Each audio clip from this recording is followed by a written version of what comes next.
bạn đang theo dõi trận đấu răng của nickname Khánh Béo.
Có một anh đang lang thang ở đây.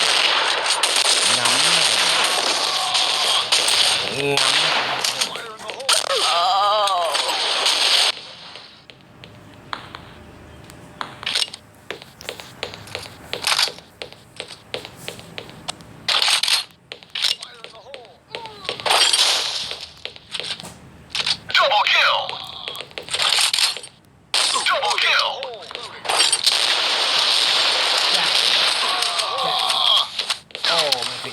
nó bắn chứ mà chạy như này sao nó bắn được.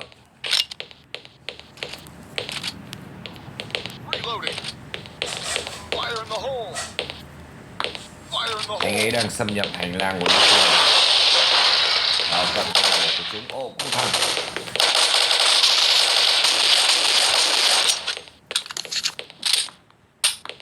Ồ, nó trốn rồi. Nó sợ anh ấy quá, anh trốn rồi. Xuống.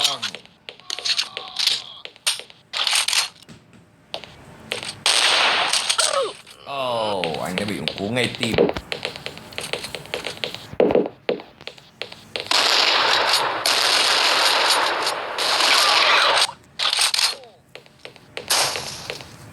Tỷ số đang rất là cân bằng, 15-14. Cũng ăn một dao rồi.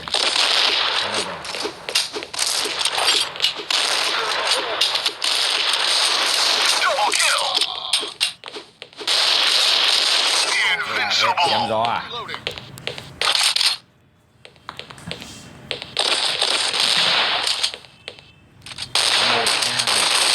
em nằm trong cái sọt.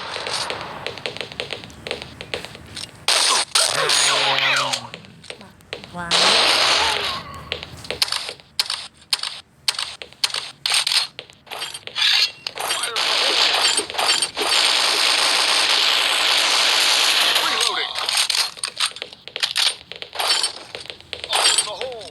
Fire in the hole!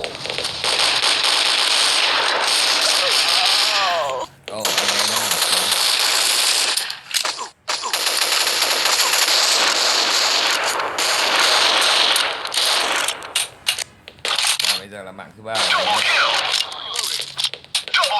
Sở trường của anh ấy là máy iPad, nhưng vì iPad không tải được phần mềm lấy này các bạn sử dụng đỡ máy Samsung, nên anh ấy chơi không đúng sở trường. iPad thì có thể anh ấy làm tốt nhất cái loạn này gì ấy, anh muốn tính là loạn mấy cái đó.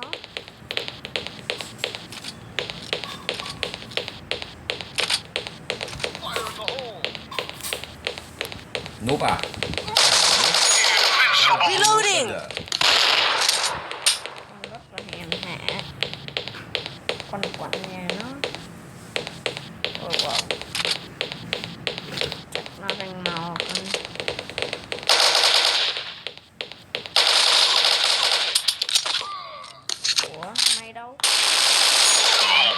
kim. Thò cái mặt ra tao. Kim nữa các bạn. Chết. Reloading.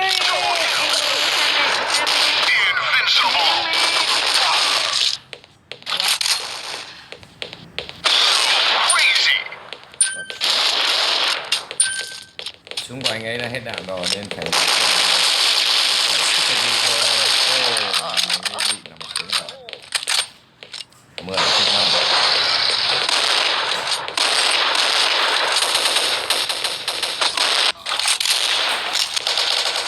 Reloading. Double kill.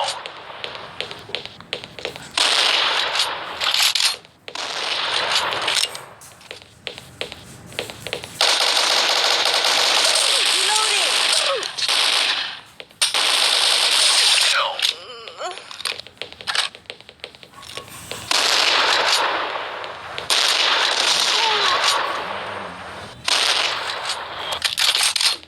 Invincible. Edgar vua. Nhưng nó bị Super B ha.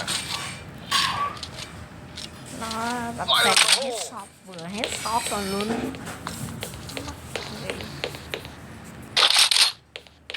Fire in the hole.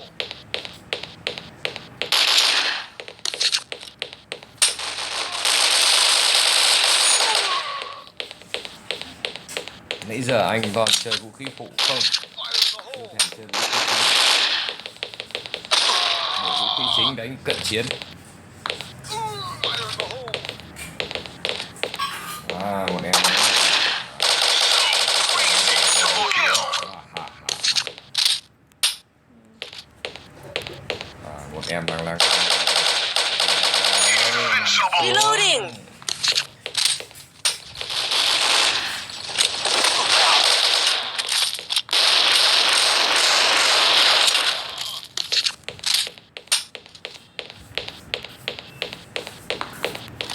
Double kill.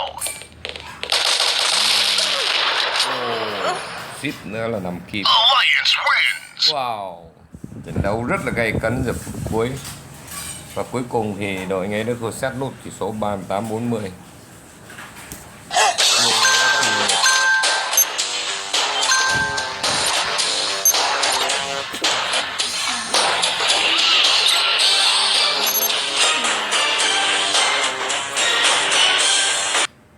That's great. Đây là trận đấu thứ hai tiếp theo. Trận đấu nhạc kho B. Round start.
Trận này anh chuyển qua vũ khí phụ A12 và Titan.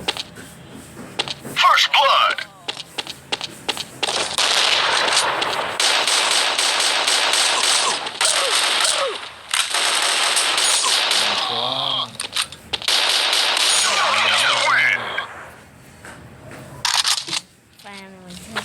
Round start. Các bạn thấy sức mạnh của khi A12 bắn cận chiến rất là Invincible. pha headshot.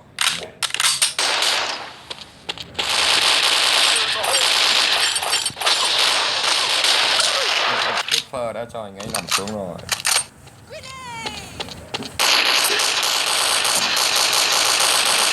Alliance win.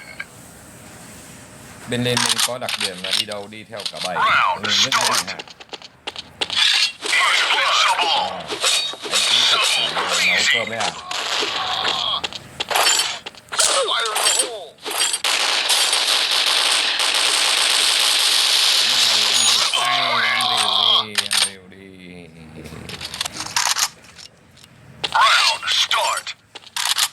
Coi chừng Sniper. Mất khá nhiều.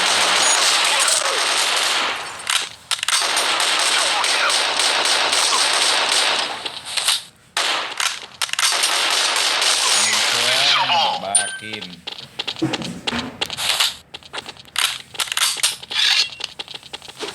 Còn một em mới trúng đâu rồi, bên này còn tới ba này.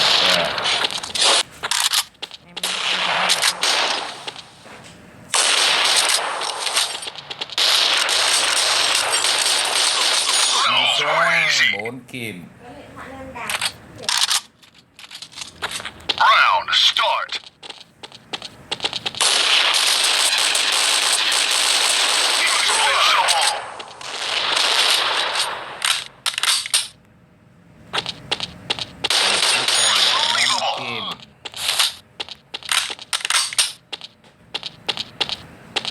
Và anh đã chiếm cứ điểm. Còn một tên nữa đâu rồi.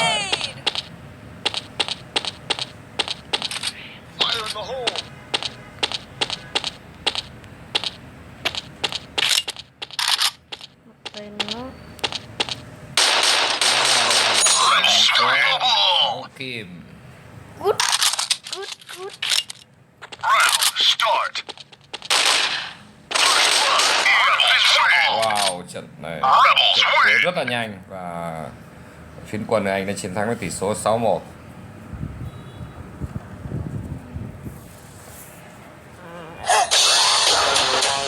Anh đã đạt MVP anh chị em và tỷ lệ kia là 11-2.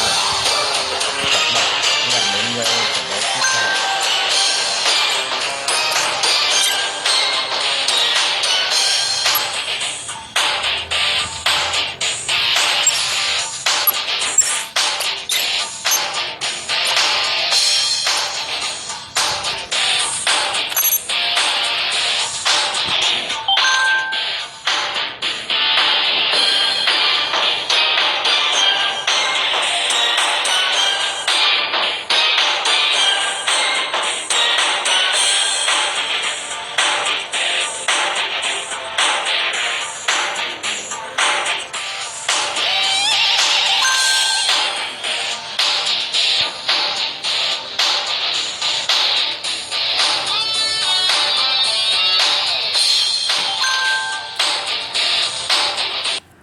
That's great.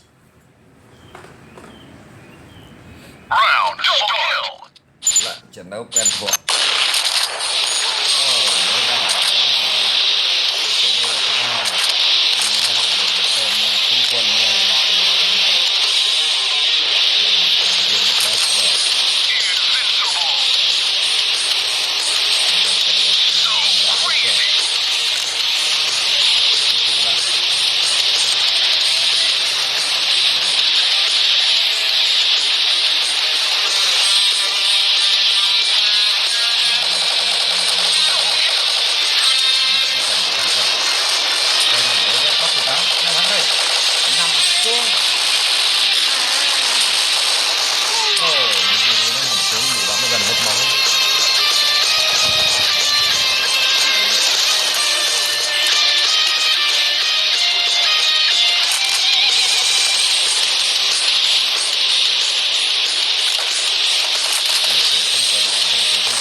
Hạ được ngay vòng khẩu UMP 45.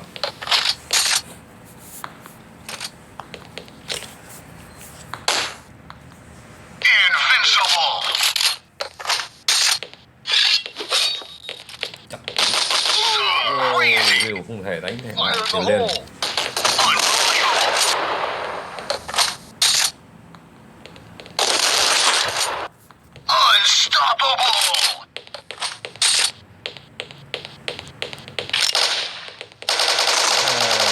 Đeo cái gì ở cổ thế này?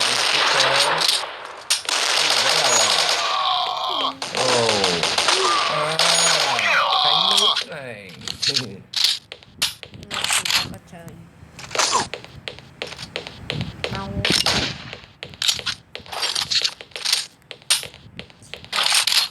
Double kill. đâu hết tuổi tụi bay đâu hết rồi, nó đâu rồi, nó đâu rồi, không có trên đây. Invincible. Double kill. Em ơi em muốn đi ăn gì đi bánh xèo. Có một đồng chí đang hồi sinh là sẽ được.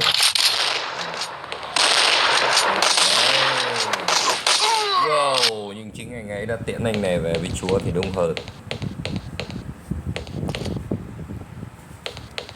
Fire in the hole. Fire in the hole. Double kill.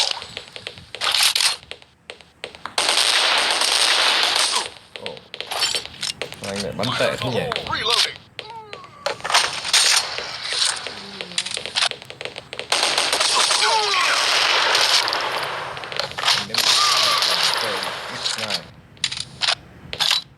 Chúng ta đang xâm nhập vào mình ra cái cửa kia anh em cẩn thận. Hai con đấy mình đang cẩn thận.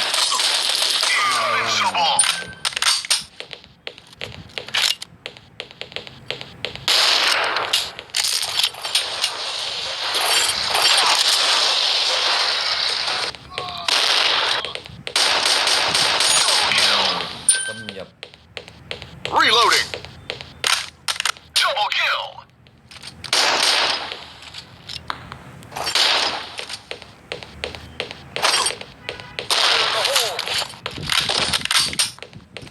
Invincible. Fire in the hole.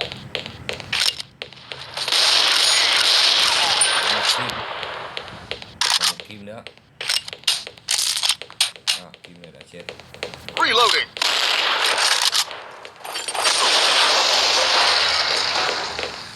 Fire in the hole. Fire in the hole. Reloading. Reloading. Tốc độ các bạn lúc này nhanh hơn nên là nghĩa là giành chiến thắng.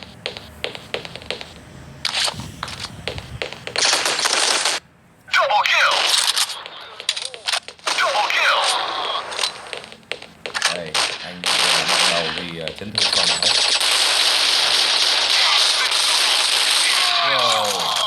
Hai bắn một con chuột cũng khỏe.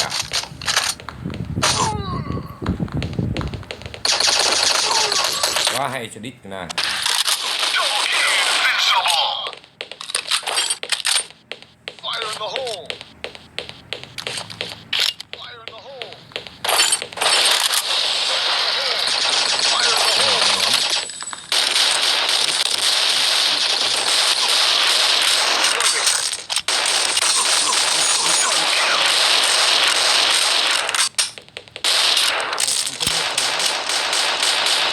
Reloading.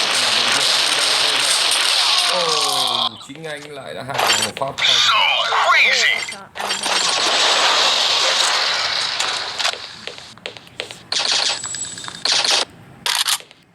Unbelievable. Reloading. Fire in the hole.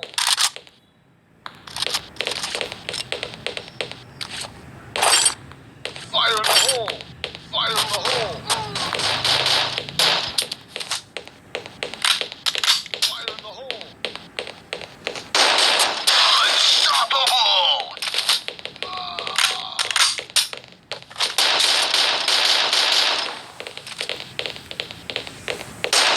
Dominating. Rebels Cuối win. cùng đội của anh em vẫn thua tỷ số là 35-40. Không gánh được team.